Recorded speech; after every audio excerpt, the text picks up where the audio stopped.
বিসমিল্লাহির রহমানির রহিম। আজকে আমরা উচ্চতর গণিতের জ্যামিতি 3.1 একটা প্রবলেম দেখব।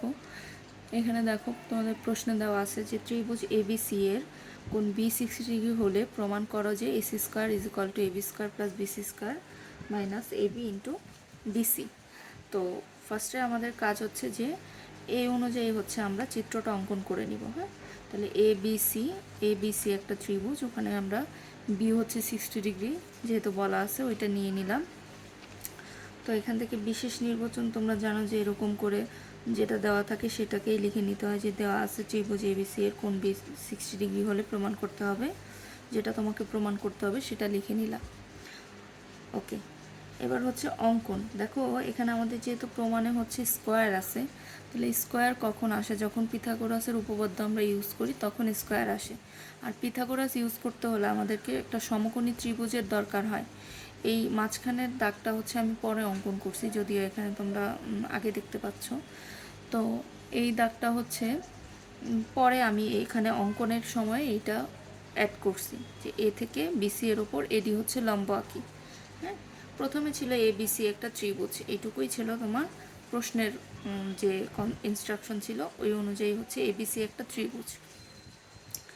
এবার যেহেতু আমাদেরকে পিথাগোরাস আনতে হবে, পিথাগোরাস আনতে হলে একটা সমকোণী ত্রিভুজ আনতে হবে, সেই জন্য আমরা এ থেকে বিসি এর উপর এডি একটা লম্ব অঙ্কন করে নিছি, যাতে হচ্ছে দুই পাশে দুইটা সমকোণী ত্রিভুজ তৈরি হয়। দেখো এটা প্রত্যেকটা একটা করে এক সমকোণ হয়েছে।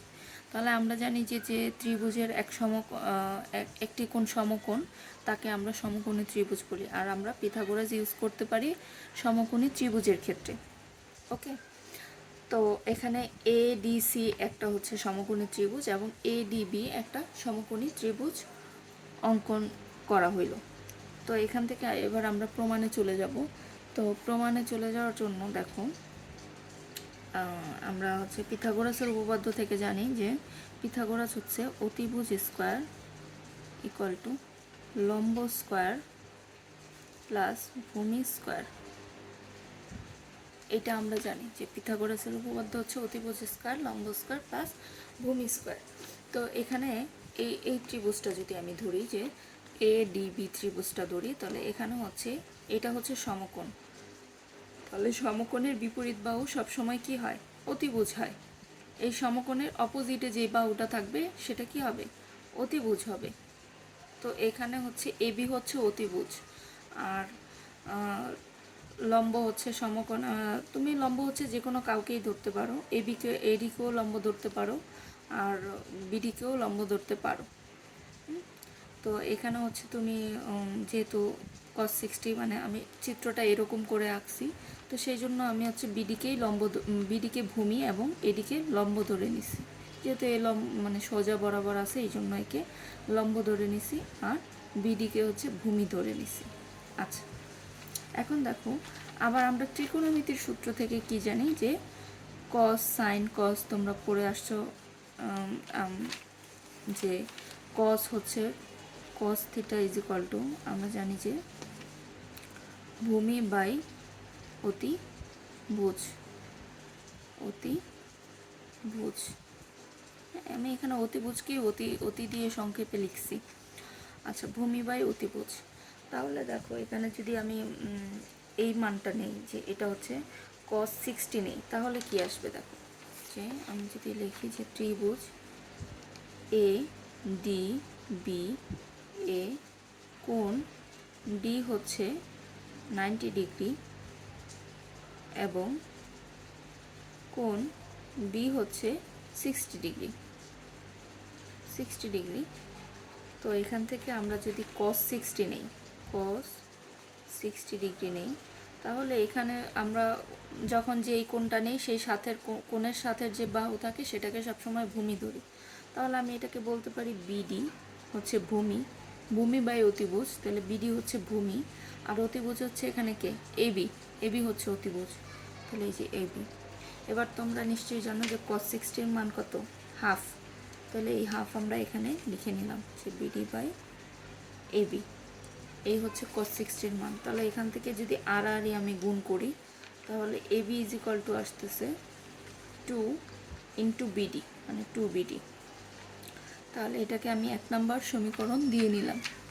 ওকে, এখন দেখো দুইটা সমকোণী ত্রিভুজ আছে এখানে। প্রথমে হচ্ছে আমি এই সমকোণী ত্রিভুজটা নিই, ত্রিভুজ ADC, এই সমকোণী ত্রিভুজটা নিই। তাহলে ত্রিভুজ ADCA কোণ D = 90 ডিগ্রি। সুতরাং আমরা পিথাগোরাসের উপপাদ্য থেকে পাই, পিথাগোরাসের উপপাদ্য থেকে পাই। দেখো এই ত্রিভুজটার ক্ষেত্রে এটা হচ্ছে লম্ব, যদি ধরি যেহেতু এটা সমকোণ, সমকোণের বিপরীত বাহু কি আসবে? অতিভুজ। তাহলে এই ত্রিভুজটা ADC, মানে এই পাশের যে ত্রিভুজটা ADC, এই ত্রিভুজটার ক্ষেত্রে এটা হচ্ছে অতিভুজ, এটা হচ্ছে অতিভুজ। আর এটাকে লম্ব ধরতে পারো এবং এটাকে ভূমি ধরতে পারো।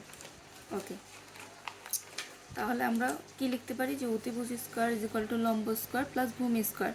তাহলে অতিভুজ স্কয়ার এখানে কি আসবে? AC square. দেখো AC স্কয়ার লম্ব স্কয়ার যদি লিখি তাহলে AD স্কয়ার প্লাস তারপরে DC অথবা CD স্কয়ার।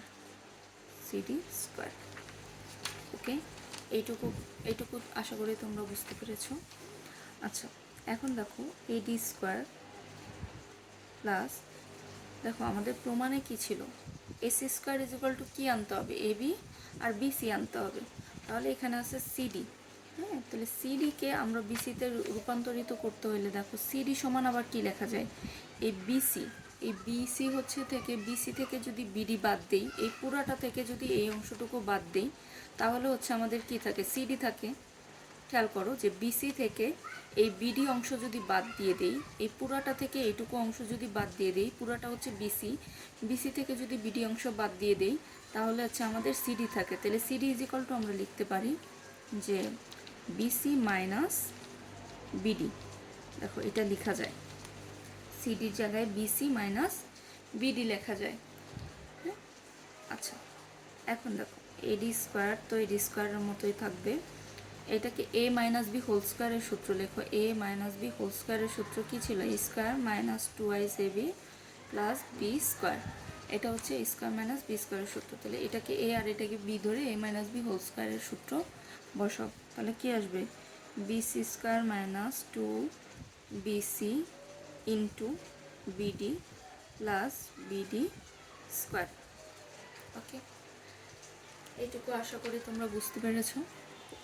আচ্ছা, এখন দেখো, এখন আমরা AD square plus BC square এইটুকু আমরা হচ্ছে লিখে নিলাম, যা আছে তাই। এখন দেখো এই 2 আর বিডি এটাকে একসাথে লিখলাম, 2 ইন্টু বিডি, যেহেতু এরা গুণ আকারে আছে আগে পিছনে লেখা যাবে, কোনো প্রবলেম নাই। BC plus BD square. এখন দেখো এই যে 2BD, এই 2BDর মান আমরা দেখো 1 নং সমীকরণে পাইছি AB। তাহলে এই 2BDর মান এখানে AB বসাই দিলাম। AB square plus BC square minus AB। এখান থেকে এই যে 1 নং থেকে এই 2BDর মান AB বসাই নিলাম, বিসি প্লাস বিডি।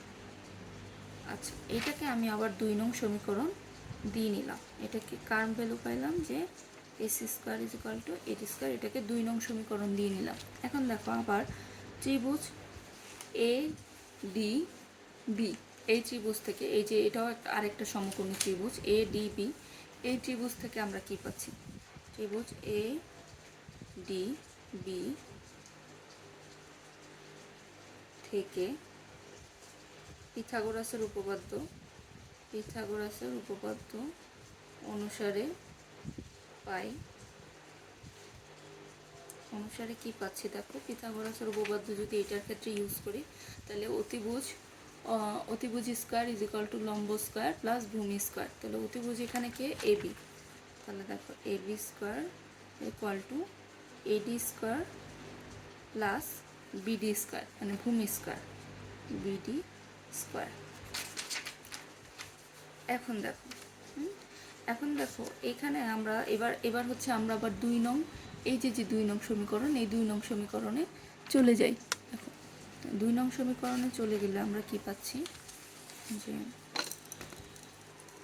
2 নং থেকে পাই, 2 নং থেকে পাই এস স্কোয়ার ইকুয়াল টু, এই এডি আর বিডিকে একসাথে লিখে ফেলি, এডি স্কোয়ার প্লাস বিডি স্কোয়ার। এখানের যে এডি আর এই বিডি, এই দুইজনকে একসাথে লিখলাম, plus BC square minus AB into BC. আচ্ছা, এখন দেখো এই যে যে আমরা আগের যে এটাকে যদি 3 নং সমীকরণ দাও, এই 3 নং সমীকরণ দেখো এডি স্কোয়ার প্লাস বিডি স্কোয়ার সমান কি পাইছি, এবি স্কোয়ার। এই এডি স্কোয়ার প্লাস বিডি স্কোয়ারের জায়গায় আমরা এই এবি স্কোয়ার বসাই দিলাম, এবি স্কোয়ার বসাই দিলাম, এবি ইন্টু বিসি। এই দেখো আমাদের প্রমাণ হয়ে গেছে, প্রমাণিত। আশা করি তোমরা বুঝতে পেরেছো। তারপরেও যদি তোমাদের কোনো প্রবলেম হয় তোমরা আমাকে কমেন্ট সেকশনে জানাতে পারো।